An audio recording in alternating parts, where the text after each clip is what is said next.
stop violating your consecrations. And this might not seem like a lot to many people, but for those who this can resonate with, I will say it again: stop violating your consecrations. Shedrach, Meshach and Abednego, friends of Daniel in the Bible, in a situation where compromising would have saved them, at least from the first part of the story, they, even with the limited access to information or the order of time, because obviously no one knows what is going to happen the next second, they still choose to honor the call of God upon their lives.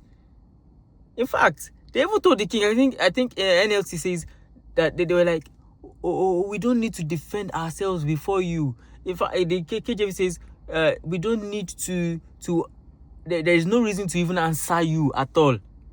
Like, this conversation is not up for negotiation, it's not up for debate, it's not something we would have to, say, oh, let's go and think about it and come back to you. It is something that we already know the answer. And not just that, if you choose to put us to death and God choose not to save us, then so be it. Like, this was their approach to a threat. They were not out there to preserve themselves, and it's making me angry, because I'm thinking about different ways and different situations where even I myself have gotten to compromise on things that were more like consecrations, things that were tenets of my faith that I shouldn't have even given a second thought. Hey, Jesus, that I shouldn't have even thought about at all.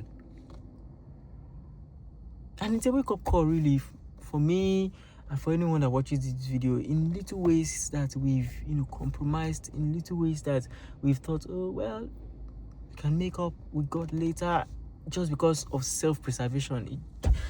It just doesn't make any sense. And it's high time we start understanding and realizing how important it is that we do not compromise. The Spirit of God leading us to make a tweet and we deleting it because self-preservation, account preservation, or us having to speak up for something and we're like, self-preservation, I don't want to be seen this way.